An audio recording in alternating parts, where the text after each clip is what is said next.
Frequency versus severity, which affects your mod even more.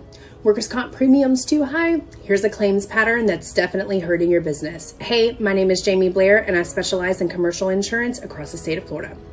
Let me ask you a question. What do you think hurts your experience mod the worst? Your workers' comp experience mod. Remember, also called the ERM. 10 small claims or one really big one? Most people guess one big claim. But the truth is, frequency is huge. So the smaller claims usually hit your mod harder, especially if you're a small business. Stick with me because I'm going to show you why and give you some tips to keep those claims from piling up in the first place. Let's explain primary versus excess losses. To understand this, we have to go back to the split point. Remember that in my last video?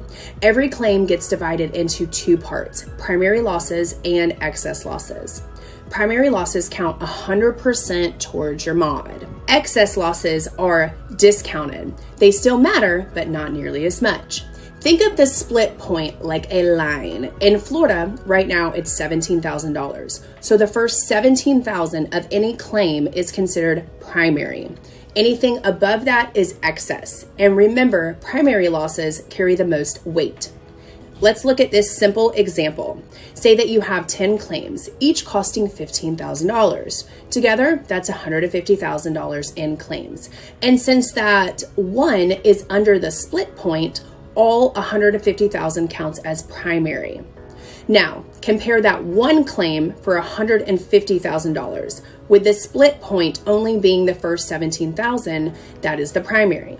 The rest is excess, which is heavily discounted. So here is the surprising part. 10 small claims equals $150,000 in primary losses. One big claim is just $17,000 in primary losses.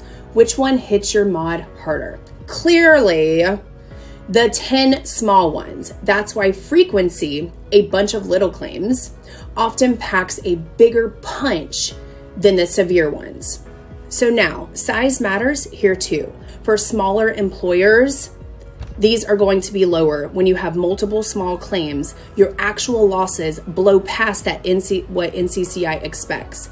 That drives your mod up faster. For larger employers, the formula has higher expected loss value. That means a handful of claims doesn't stick quite as much. So if you're running a small contracting business, a restaurant, or a shop with 20 employees, you're going to feel the effects of claims frequency a lot more than the national company with 500 employees.